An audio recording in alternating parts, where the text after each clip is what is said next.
Hello and welcome. My name is Alan, and we are going to talk about the last thing for the Adams presidency. I was going to go straight into Jefferson, but I figured I'd talk specifically about our new department, the Department of the Navy. Yeah, this is for the executive branch series I am doing. Department of Navy is created under the Adams presidency, 1798. And this department would be around for a while. Matter of fact, it's still around, but it's since 1949 been folded into the Department of Defense. So it doesn't stand alone as a cabinet position. Now, the department was created when James McHenry, Adams' Secretary of War, and that position is now known as the Secretary of Defense, suggested that Adams would need to go ahead and create a Department of the Navy since the Navy was so important. And it would control the Navy and even the U.S. Marine Corps, which would be created later on. I want to say 1834. What?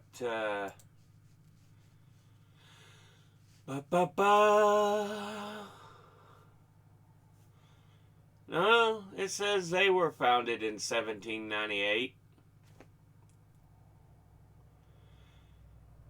In the current form. They were founded before in 1775 as the Continental Marines. So, okay, they've been a subdivision of the Navy for quite a while.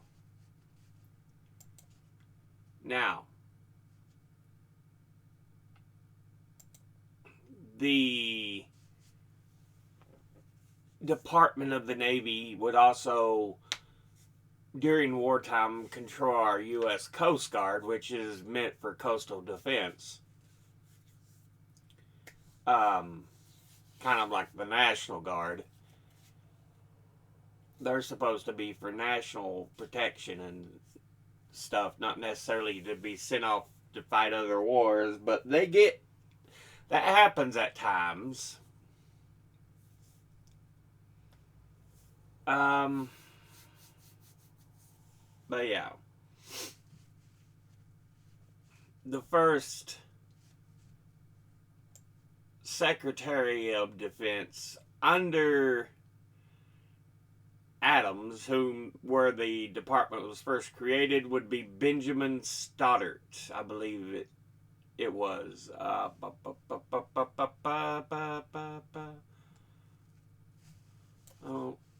it's probably under Secretary. I'm kind of going back and forth on the sources, trying to find where it is.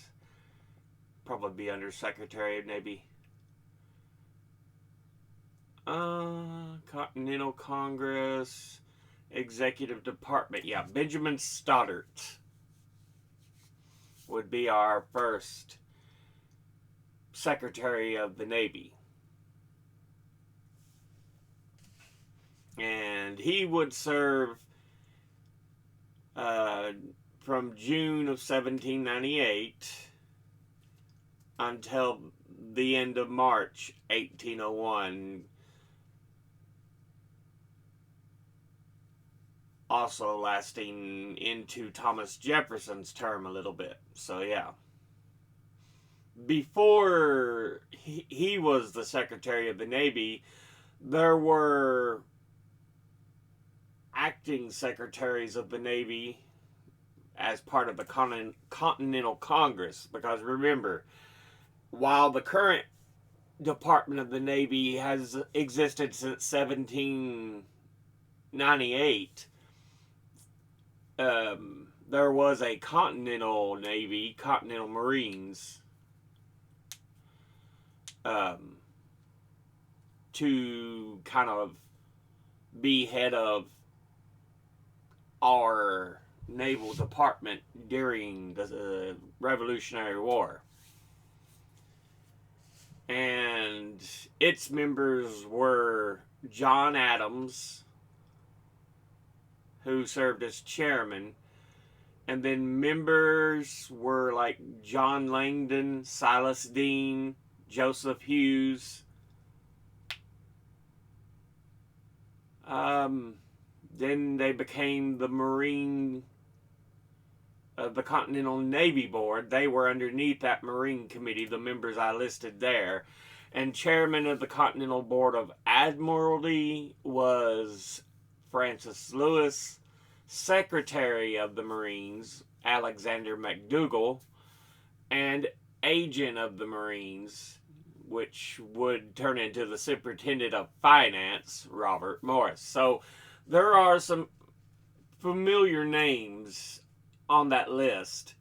John Adams, of course, would be our second president. Robert Morris, I'm wanting to say he was a delegate to the Continental Congress. Yeah.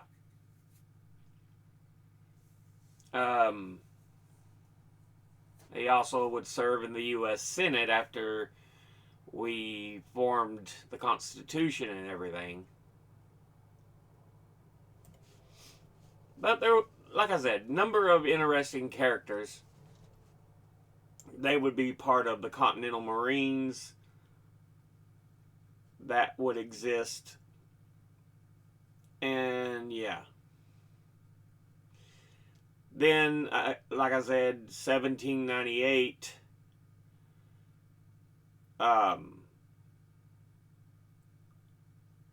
is when the Department of the Navy, as per under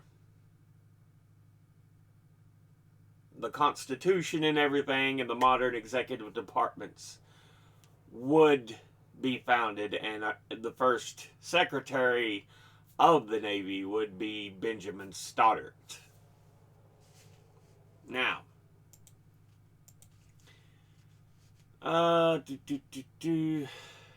what did...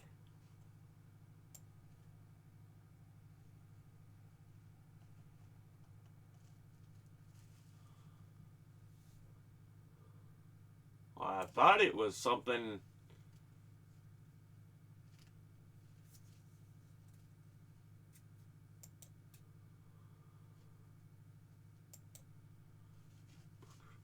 Thought I had that up here already, but apparently not. Well,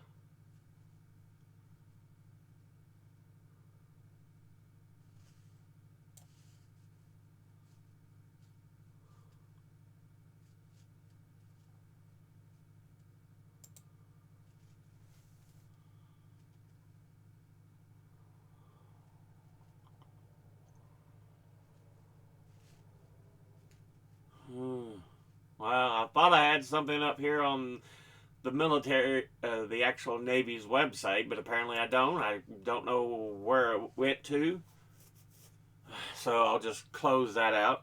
But yeah, just wanted to give you all a bit of history on who the U.S. Department of the Navy was and how it came to be. But yeah, they in the modern day are folded under the Department of Defense.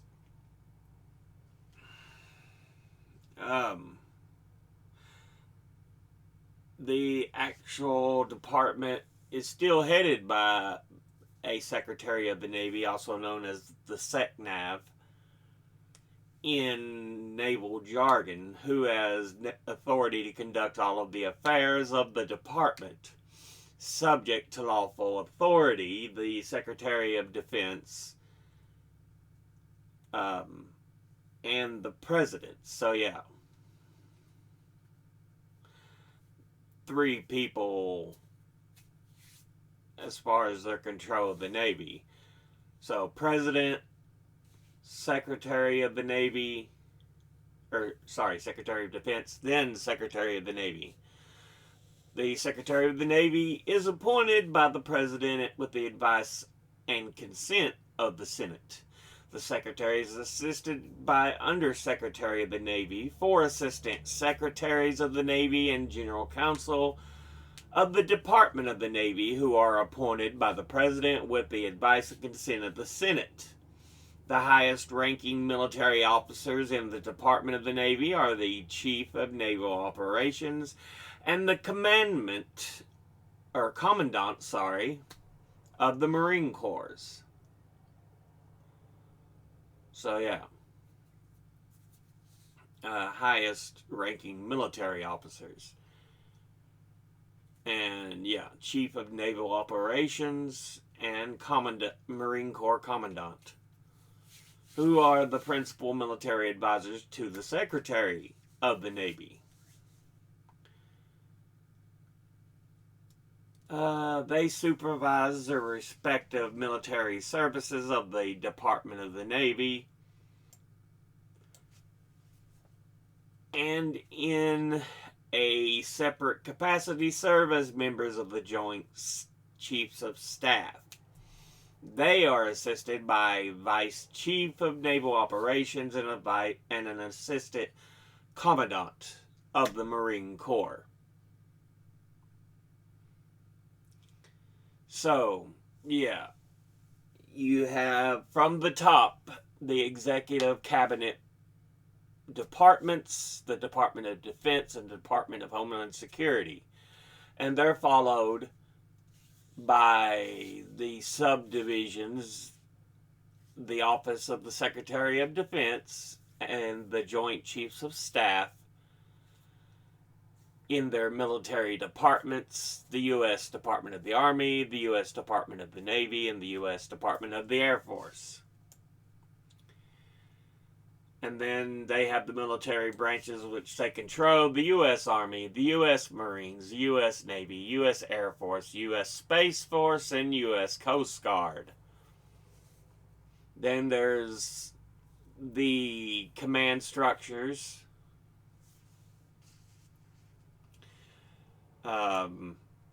And then combat response agencies they also work with: Central Command, European Command, Indo-Pacific Command, Northern Command, Southern Command, Cyber Command, Space Command, Special Operations Command, Strategic Command, and Transportation Command.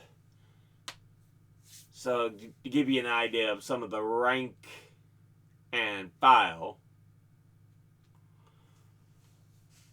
of where responsibility goes.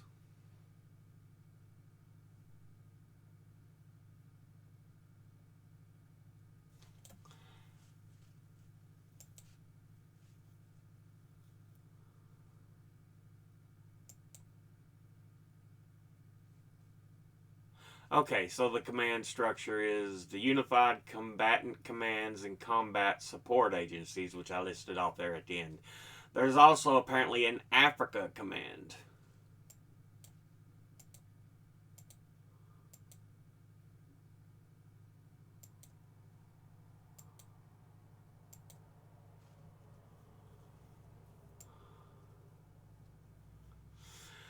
But yeah,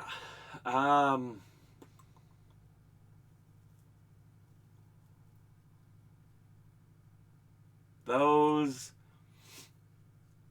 are what's involved with our armed forces under the Department of Defense, and where the Department of the Navy kind of fits in.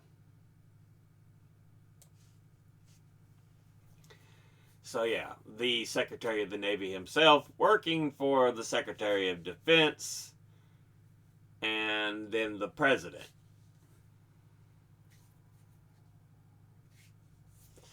But we'll go ahead and end this episode here.